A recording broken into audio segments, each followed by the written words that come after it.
Hello guys, good evening everyone. Hi Aya.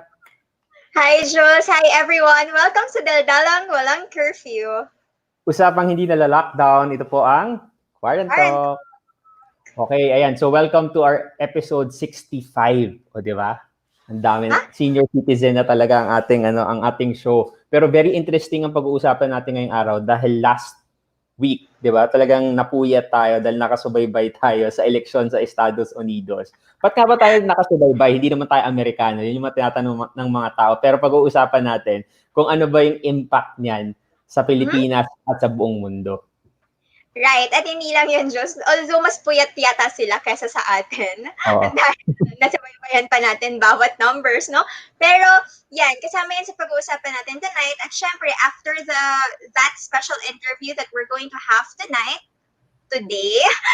para safe tayo sa time zones, magkakaroon din tayo syempre ng ibang mga features tungkol sa mga bagong news updates at mga call to action para sa inyo sa gitna ng pandemya. Ayan, Jules. Okay, kaya naman, ako ata yung naghang. Ako yung naghang. Hello? Naghang ba ako? Sige. Oo, feeling ko naghang ka. Alright, let's move to our latest updates.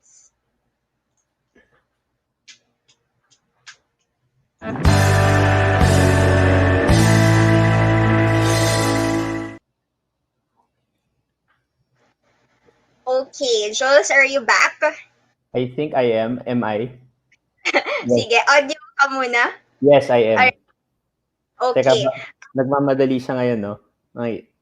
Right. Okay, it's fine. It's the new media. All right. We'll start as usual. We start our show with some COVID-19 updates, or at least the numbers. So let me read if you're not yet back. Okay, I'll do this first.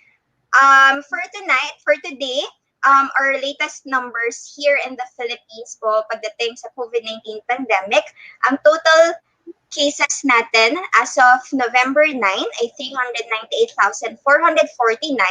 That includes the 2,058 new confirmed cases today. Ang total deaths po natin ay nasa 7,647, and that includes the 108 deaths reported. And for the total recoveries, we have 361,784, including the 182 new patients that were recorded here. All right, and our active cases ay nasa 29,018. That's from the Department of Health as of November 9. Okay, Jules, are you back? Am I? Narinig niyo ba ako? Yes, I can hear you, but okay, I'm frozen. So I'll try to use my camera. My phone. Sige, daldal ka lang muna, Aya. Okay, no worries. Sige, let's turn off your camera first. And I'll proceed now with some of the latest updates on COVID. There, I'm there. We have two Jules Diang. Okay. There. Better. All right, Jules, I'm now on the update on the general community quarantine and the modified community quarantine. So for November 2020, naka-general community quarantine po ang Metro Manila, Batangas, Iloilo City, Tacloban City, Bacolod City, Iligan City, at Lanao del Sur, and the rest of the Philippines po ay naka-modified general community quarantine. And still, may mga localized community lockdowns pa rin na pwedeng ipatupad ang mga local government units here in the Philippines. Alright, Jules, let's test your audio and your camera. Hello. Mic test. Okay ba? Okay. It's okay? Nope. No? Uh-oh. Wait a sec. Okay, sino naghahang? Ako o ikaw? Hello?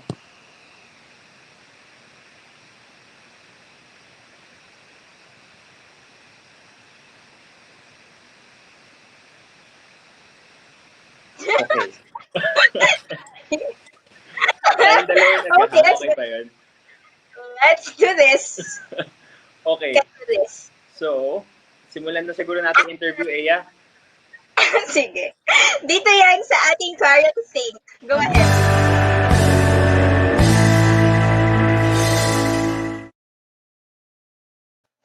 Okay. Mhm. Okay ba? Yes. Yes, Okay, you're okay. Okay. So, guys, for tonight, here in the Philippines, okay, so meron tayong makakapanayam ng mga youth leaders in their own right, okay? So, yung isa organizer siya, and meron siyang NGO na hinahawakan all the way from New York. And yung isa naman, isang nurse na nagtatrabaho mula sa Washington D.C, ang capital ng Estados Unidos. So, let's welcome our friends from the US. We have Ben. Hi, Ben. Hello. Kamusta ka? Mabuti. Kagigising ko lang. Pasensya na, ha? Okay, Good kasi morning. ngayon, di ba, 13 hours ang difference natin from the East Coast. Yes, we have, and then there's also like a time zone difference. Yeah. Okay, and of course, aside from Ben, kasama naman natin from Washington D.C, makakasama naman natin si Kuya RB or si Robel Dabandan. Is he here? Yeah. Hello. Hi. Okay. Yeah, Hi, actually, Kuya RB. hi. Good morning Pasensya na or sa good evening, I think. sa technical glitch natin, Tina. Anyway, welcome to the show. So, I'm Jules Liang, of course, you know me. And this is Antonio, co-creator of Quarantalk Media. So, the point is, kaya namin kayo in-invite dito kasi usually, lahat ng topics natin dito sa Quarantalk show mismo every Monday, pandemic-related. And we're trying to link that doon sa US elections kasi, of course, di ba, nasa gitna pa rin tayo ng pandemic and your numbers are showing, di ba? For the past days, nakaka 100K a day kayo. Exactly. So, yeah, yun yung isang reason na kailangan natin ito pag-usapan kasi medyo may talks before here in the Philippines na baka may suggestion na lumalabas na i-postpone daw muna yung elections kasi may pandemic. Pero, di ba parang hindi siya enough reason para i-postpone kasi yung Amerika nga mismo tuloy pa rin ng election. So, for our interview proper, simulan mo na. Simulan natin sa big question from, interested talaga kami dito. After 4 years under the, may ako. After 4 years under the Trump administration, anong pakiramdam ngayon with the results that you're seeing? Yes, Ben, you want to go first? Sige, Ben? So, of course, my response is a bit biased because I wasn't a Trump supporter. So, from that point of view, it was for me a sign of relief, and I'd say like a lot of New Yorkers also. I learned about the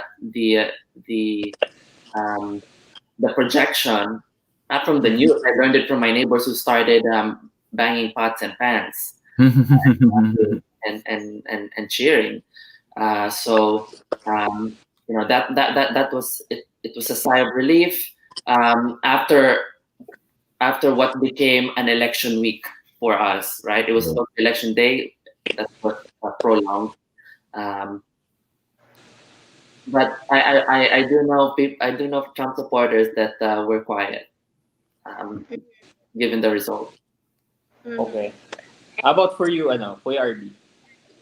Well, definitely, like a lot of people has been saying, it's like a pressure valve that is like really full and it exploded. Mm-hmm. So, again, like, I think it's just because you're coming here in the US, you're coming from a group that's highly disadvantaged based on what, the current president is saying. It's a sigh of relief, like what Ben said. It's like peace of mind every time you wake up. You're not gonna look at Twitter and see like, am I still gonna be okay in this country? Mm-hmm.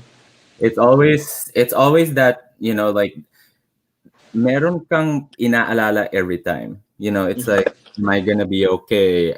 Is my co-Filipinos here in the States are gonna be okay? The groups that you support are gonna be okay. Like, there's always this like worries buggling in your mind. And right now, I know there's still about, I think, 70 or 60 days with this president. So we're not sure yet. He still is in power. But at least you know that there's some bright future coming along. Right.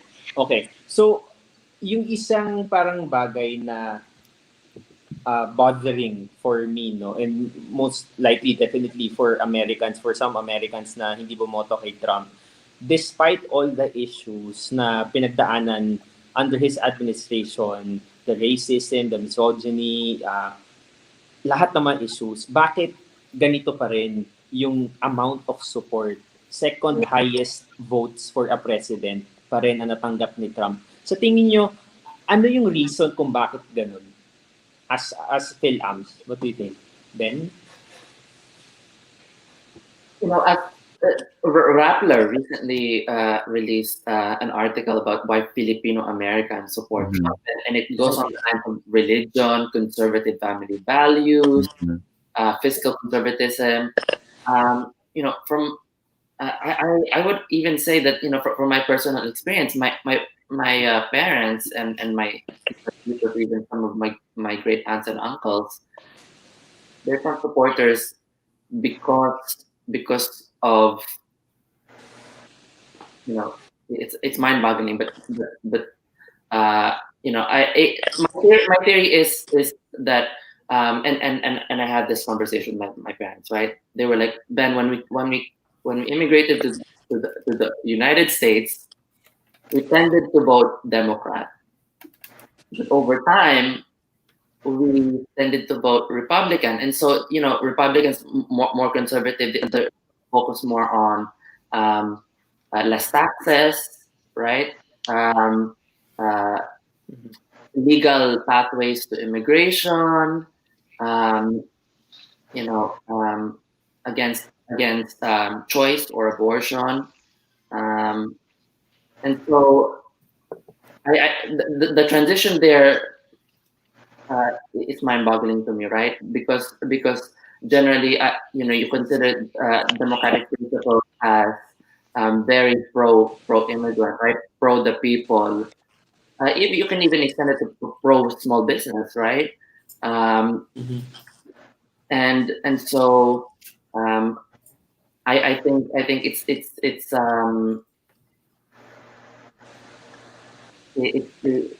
I would say an unfortunate turn of events that certain Filipino-Americans have become more isolationist, as an individual, and also their view of themselves and their community, right? Like there's also a lot of anti-blackness sentiment within the Filipino-American community. And I think that comes from that's a vestige of colonialism, right? A lot of anti-queerness, a vestige of Catholicism and colonialism. So, you know, I'll pass it on to RB because the conversation is continuing in terms of the response. No, for me, I think like both are record numbers, Democrat, Republican. You know, I mean, we have to give it to Joe giving 75.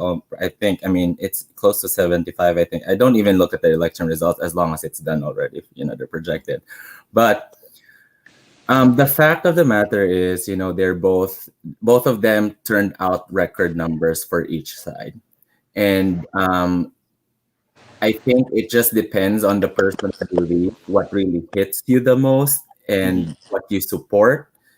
Because I've talked to a lot of people, and they're not 100% pro-Trump, not 100% Joe Biden, but like what matters most to them is what's gonna turn out. And I think that I know both of them are, you know, like record-breaking in numbers, but you can tell just based from the popularity votes and the electoral college votes that some ideas are the priorities right now. Some issues are the priorities right now, and you can say clearly by the number of votes that what's the priority right now. So That's how I see it. I don't think like 100% you're leaning Republican or Democrat. I think it's like what's the issues that bothers you, and who do you think will address it better? Okay. From that, RB, let me start with you. What would you say made this Biden campaign some sort of a success, if we could call it? I'm sorry, Iya, can you repeat the question? What would you say has contributed to the success of the Biden campaign? Oh, so I think it's their way of reaching out to the people who's really bothered but what's happening in the past 4 years, right? I think Joe Biden knew who were the people who kind of flipped the country red in 2016. He knew, but at that standpoint in 2016, who was not reached out, and their campaign tried to really go through these areas, and like, I have to reach out to this, like, they were targeting the battleground state, the blue wall, Michigan, Wisconsin, Pennsylvania, Georgia, like Pennsylvania. They're basically just identifying sino ba ang hindi natin na reach out, like who do we think we weren't able to like touch base with. And the Hillary Clinton campaign was very transparent about it. They did not go to the states where Biden won this time. So I think they reached out to the voters that are really like bothered by these issues and like try to present their plan, and hopefully, and I think they delivered based on the electoral votes and the popular vote. They were listened to. Ben, how about you? For the Biden's campaign? I say that there was a very intentional grassroots strategy in response to not only Trump but to the Republican movement that came in the wake of the 2016 U.S. presidential election.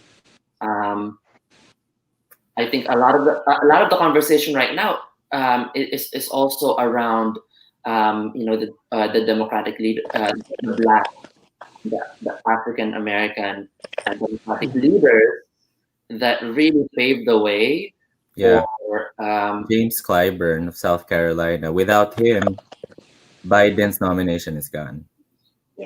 Yeah, that's right. Okay. All right. Since we're talking about strategies already, nabanggit mo, Ben, no, yung grassroots approach pwedeng naging reason to kaya naging successful yung campaign ng Biden-Harris. Of course, we're also trying to link it kayo rin bilang PhilAms. And here in the Philippines in 2022, it's another presidential election. So, very crucial elections na naman yan. Paano kasi given we have the limitations, it's a pandemic, di ba? So, paano pa rin natin, anong observation nyo kaya natuloy pa rin yung grassroots approach kahit na may limitations na pumunta mismo doon sa mga places? Kasi here in the Philippines, syempre takot din yung mga tao lumabas. So what more for the elections kasi we're still not sure kung ano yung magiging case dyan. From your standpoint, no, as someone na natapos na yung presidential elections, ano sa tingin niyo yung parang workable siguro na strategies for organizers to do, especially now, less than 2 years before elections? Ben and Kuya RB? Going out in a time of a global pandemic is a matter of life and death, right? And I think what happened is that we considered voting as a matter of life and death for us, right? Because the policies that are coming from the national government really do affect life and livelihood.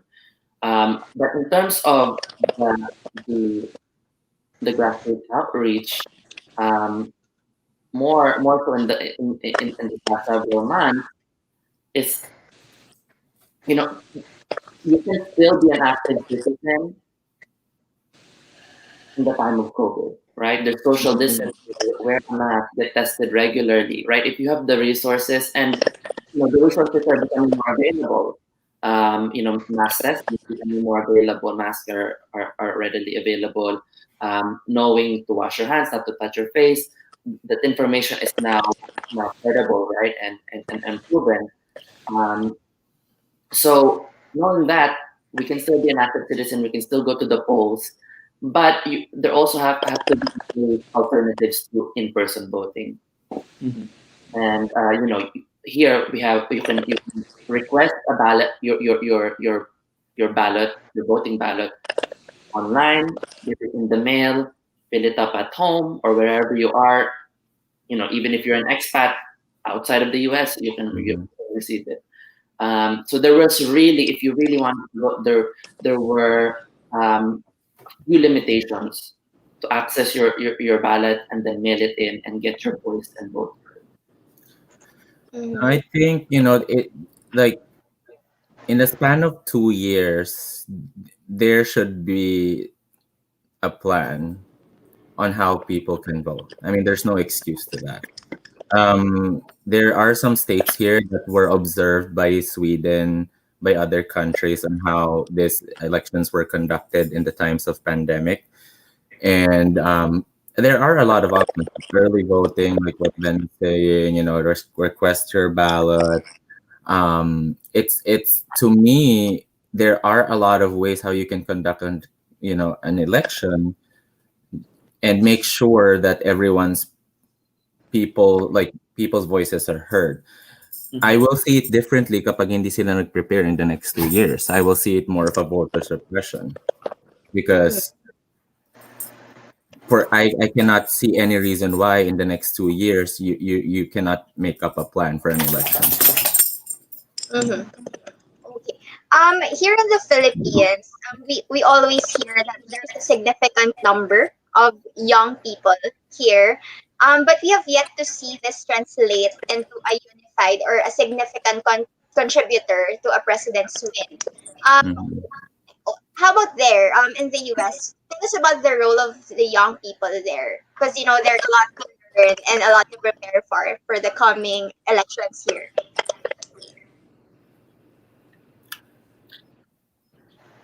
Ben, go ahead. I think meron groundswell of opinion that happened not only with Trump but with the Women's March movement, the Women's March movement, the March for Our Lives movement regarding gun violence in the States, and so that really hit hard for the young people. And I wouldn't say any issue would hit hard for the young people that care. But there was what I said, that there was really a lot of mobilization happening at the grassroots, at the school level, the community level, right? A lot of the NGOs, the youth NGOs, really came out, right? They recruited young people. They engage young people in conversation and education around the voting, around the social issues, the policies that were happening. There was a lot of education, there was a lot of recruitment, a lot of community engagement by the NGOs, by the school clubs, online and offline, and so that really contributed to this mass mobilization.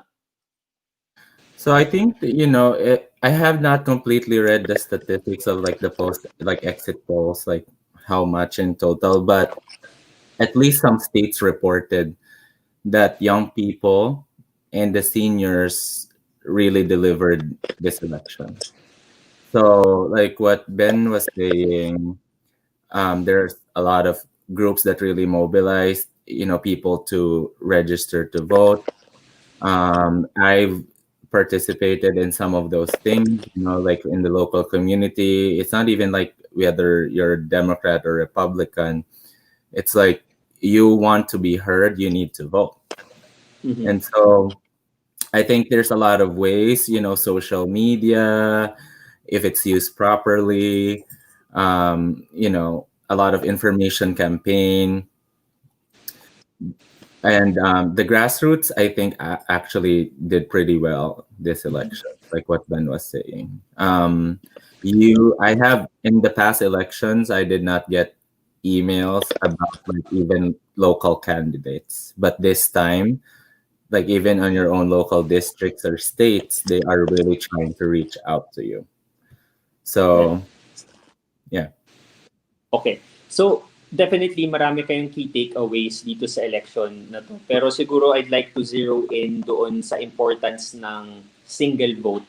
Kasi 'di ba usually ina-undermine ng iba na isang boto lang naman ako, 'di ba? Ano bang difference doon? Pero I've seen some counties diyan na isa lang yung lamang, 'di ba? Kaya may difference ang nabuo. Siguro as a key takeaway on the value of each vote, parang what can you siguro advise our young Filipino voters or first-time voters by 2022 para magpa-register sila at bumoto?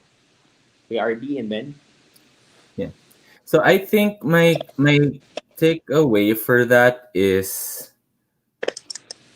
I have these friends, right? American friends, I've met them last Saturday after the production.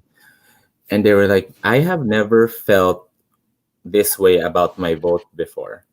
And I was like, what made you say that? I'm curious. Well, when I was 18, I voted, but like, I just didn't feel anything. And basically this time they were like, I feel like my vote is a responsibility. So for the youth, I think you have to take it as a responsibility to your country. 2022 is coming for the Philippines, and I feel like this is what happened in the youth elections is an example of how votes really empower your nation in so many different ways. So, it's like if you want to have, but everyone is saying the success of a democracy of a nation is shown by the success of the election and its turnout, like the number of turnouts of votes. So if you don't have a good turnout, to me, I'm speaking for myself, I don't think you're actually representing the whole country. You're not representing the voice of the country because there's no turnout. There's no number of votes that's significant. So like what Jules was saying, all of these states, some of them are razor thin margins, right? Although I feel like Biden is still going up because of the late votes. It's the weekend. Some of them had a time off. Pero it tells you, like, even though it was a mail-in vote, it matters. Right. Yeah. Our fellow youth leader, Malala Yousafzai, sinabi niya na one child, one girl, one boy can change the world, right? And so, really, kailangan natin internalize that really our vote, and that we matter. So, really, one vote can make the difference. Right. Well, finally, guys, RB and Ben, what's your hope? No. Wala. That's okay. Okay. All right. What's your hope for the Philippines in the upcoming 2024 elections? Ben, go first. What's my hope? There's a lot of hope now. There's always been hope, right? Our leaders, they set the tone. They're the role model, right? And so Biden represents that for me in terms of leadership and decency and hope, and also Kamala Harris, who is breaking boundaries by being the first woman vice president in the United States, the first Black woman, the first Asian woman, it shows that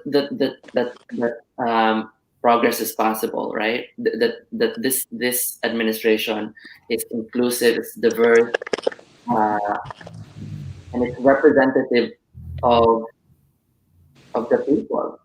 More so the population of the United States now than it was before. So it's a very exciting time for us personally. It's also a time to be cautious because we have to. There's 70 million Trump supporters that we have to work with. There's a lot of them that are not happy. A lot of them that are supposed to be heard. But going back to my initial statement, right? Our leaders set the tone, but we also have to see in ourselves our own capacity to lead and our own capacity to move. So we have to carry that. We have to know that and know that our voice and our vote matters. Thank you, Ben. How about for you, Ari? Ako naman, I think, my hope or dream for the upcoming 2022 national elections is that we inform people that their vote matters. We have to stress the importance of voting. We have, like what Ben said, like if you vote, it's like making your voice heard. It's like, I feel like I had friends here who didn't vote, and they're like, I feel like I didn't share what I have to say, and I was like, and I have to call them out. You're absolutely right. you don't have a say in this election because you didn't vote. So I hope that there's gonna be fair elections. I hope that they're up to this point, they're already planning about how to conduct the 2022 elections. I mean, I don't. There are, if the US was able to do it, I'm sure we're challenged, in the Philippines in terms of other resources, but the time resource is there. So they need to start looking into possibilities on how we can engage the Filipino citizens to vote.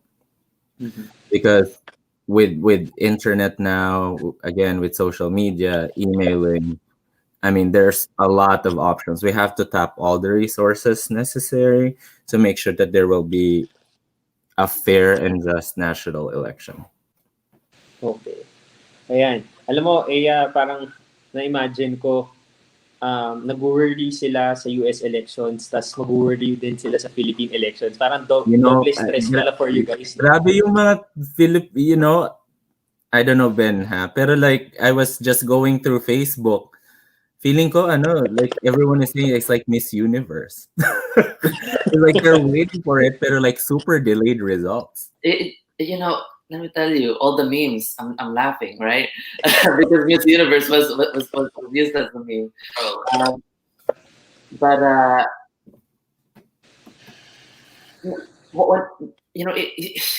we're seeing, all right, these authoritarian type personalities and leaders, and it's alarming. So we need to have Filipino-Americans that are engaged with Philippine politics and politics in the Philippines are also very concerned because we had Trump here, and we had and had declared in the Philippines, and so some of us were like their siblings, and so the issues are very much similar, and so the Filipino diaspora here, especially the activists, are doing what we can to support back at home, and to help in terms of education, in terms of mobilization, in terms of voter turnout, and also prevention of voter suppression, right? I think that one thing that might be an opportunity in 2022 is to create an infrastructure around accountability, making sure that when people vote, it's a vote, right? And it's not more than one vote, or it's not tampered. Okay. Vote. Yeah. Okay. All right.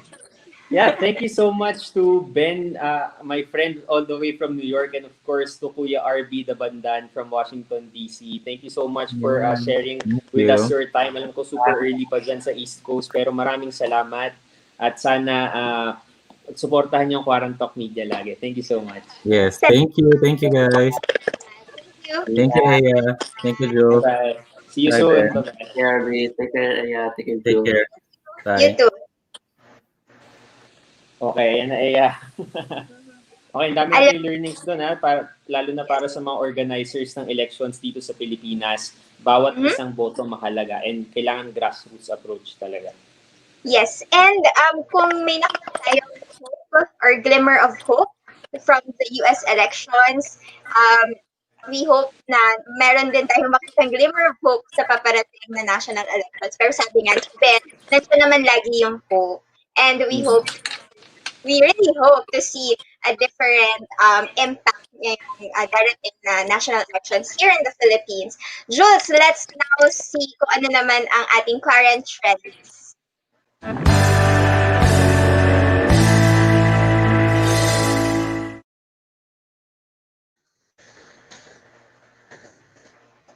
Okay.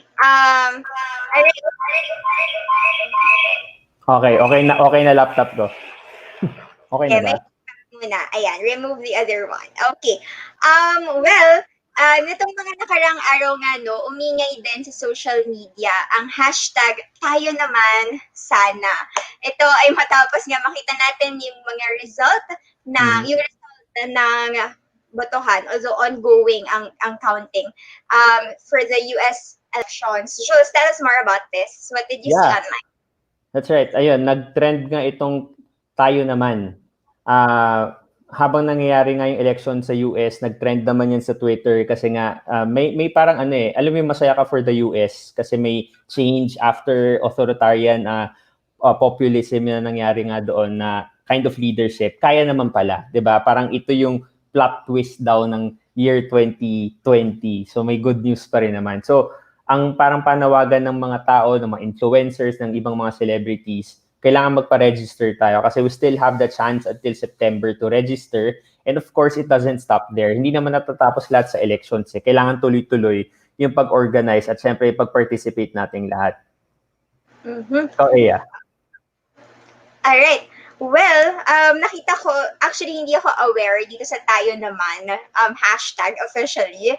Pero nakita ko yung same sentiments ng mga tao habang pinapanood natin at hinihintay natin yung resulta. Alam mo yung mga panahon na kapag naghihintay ka ng result ng elections tapos naghihintay ka ng bilang, parang nakikisama ka dun sa kaba ng lahat ng naghihintay ng resulta. And we're happy to see huge turnout ng mga boto and hopefully makaramdam din tayo ng magandang feeling sa 2022 pag tayo naman yung sasabak sa election na ito. At sana marami po talaga mag-register at pagka-register ay bumoto. Sabi nga kanina I think it was Ben who said na if it was a matter of life, going out amid the pandemic is a matter of life and death. And for them, take voting as a matter of life and death as well. Because yung iba yes.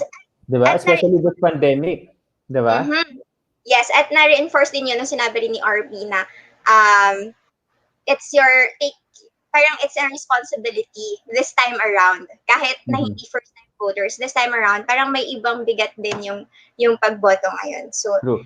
Yeah, I want to emphasize lang before we go, yun nga kasi narinig ko to in the middle of, hindi ko masabi in the middle of pandemic kasi hindi natin alam kailan matatapos to, pero during summertime, may nagsabi na it only shows na kung paano yung pag-handle ng COVID-19 na it's a matter of life and death kung sino yung pinipili mong leader during elections. So, sana maging learning siya for all of us kasi survey show right now na hindi ganun 'di ba? Parang tumataas pa nga lalo yung support. So, know. Jules, also hindi lang national elections yung pinag-uusapan natin dito. Itong pandemic at sa kahit na anong disaster, makikita mo yung importance at key role ng local government.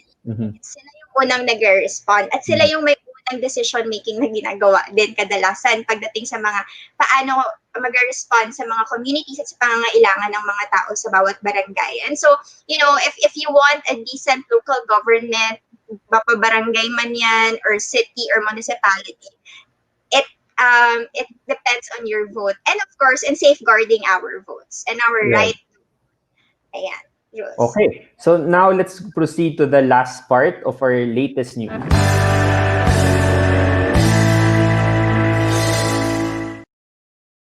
Okay guys, so kung merong Biden ang Estados Unidos, meron pong bagong PNP chief ang Pilipinas. At sikat na sikat siya ngayong pandemic dahil siya ay walang iba kundi si soon-to-be PNP chief Sinas.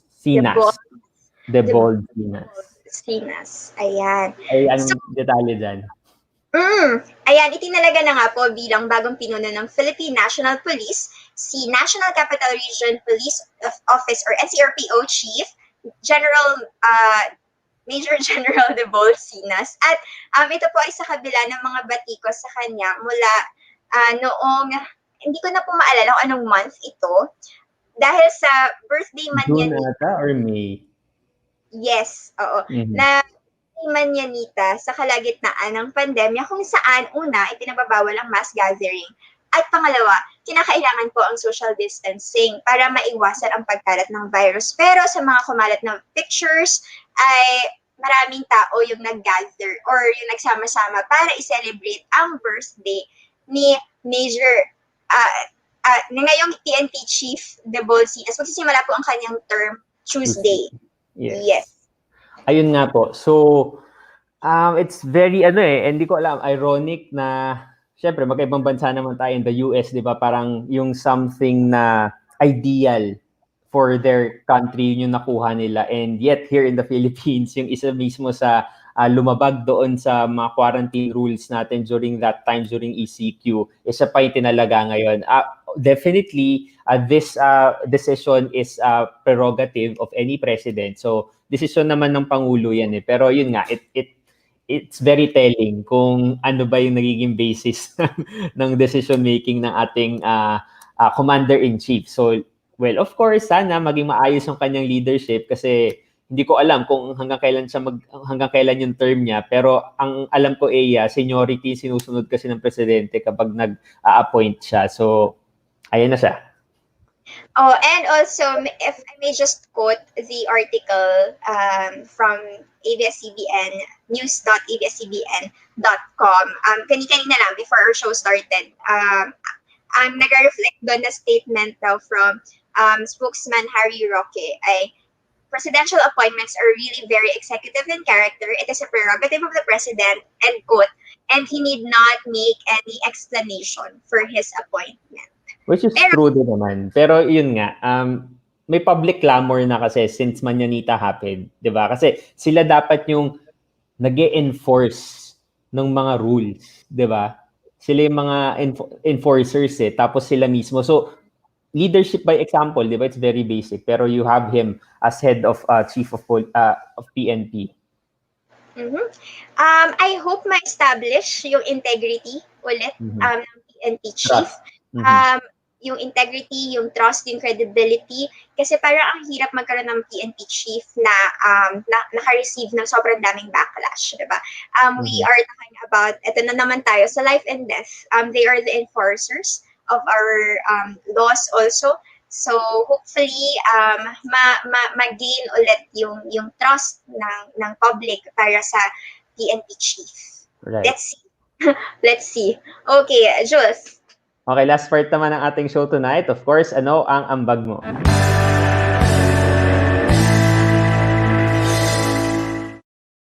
Okay, so para sa ating ambag, ano ba ang details natin for this? Yes, nitong weekend po, last Saturday, nagkaroon po ng fundraising activity ang Commission on Elections or COMELEC para sa mga nasalanta ng bagyo nitong mga nakaraang buwan. Tinawag po itong Tindog Bicol para sa We Stand with Bicol para sa mga higit na tinamaan po sa region na ito. So if you are willing to donate, and please do, You may check out the details sa kanilang Facebook page, facebook.com/radiocomelec. As you can see on your screens, you can also donate in kind, food and water supplies, blankets, clean clothes, batteries, etc. At pwede nyo pong i-contact ang Comelec kung paano ito i-send sa kanila. Although there's also a drop-off point at the third floor shipping center building, 707 A. Soriano Jr. Avenue, Intramuros, Manila. Ayan po sa inyong screen. And if you are willing to give cash donations, you may course it through GCash under Miss Cheryl Andales' name. 0966-140-5417. Okay. So again, Nung Saturday, nag-organize tayo ng virtual concert, and so far we were able to collect more than 250,000 pesos. So gagamitin yun para lahat sa Tindog Bicol ng Comelec. So maraming salamat po sa lahat ng mga nag-donate. Okay. So of course, as we end, we'd like to promote all our shows. Every Monday, we have a Quarantalk show here here in Quarantalk Media. That's 9 p.m. Kami po ni Eya ang host. Every Tuesday naman po, the main agenda. And Wednesday, we have QT Earth at 9 p.m. and Kilos Kabataan, 7 p.m. Eya? Yes, Thursdays at 9 p.m. we have Throwback Kasaysayan with the UP History professors. 10:30 p.m. we have Inuman with Thais and Rafi. We talk about anything under the sun and social issues. Fridays, we have the SDG Online Tambayan. This is a youth-oriented program and we talk about sustainable development here. Saturdays po, 9 p.m. we air Radio Comelec, produced by Comelec. And spokesperson James Jimenez himself answers the questions from the public. And Sundays po, we stream Roman Catholic masses ng 10 a.m. and 4 p.m. here on Quarantalk Media. So follow us on YouTube po and Facebook and Twitter. It's Quarantalk Media. Jules? Right. Marami po kami sorpresa para sa buwan na to, this November, and for December, we are partnering with another agency, national agency for science and technology. Pero abangan nyo po yung mga details niyan para sa lahat ng mga science lovers natin for one whole week. Abangan nyo po ang mga detalye na yan. Pero if you are interested to work with us para po magkaroon kayo ng show sa inyong pages or sa aming platform, please email us at quarantalkonline@gmail.com. Okay. So, thank you so much, guys. Ako po si Jules Giang. Yes, and I'm Eya Antonio. Kita-kita po ulit tayo dito sa Daldalang, walang curfew. Usapang di nala-lockdown. Ito po ang Quarantalk. Good night, guys.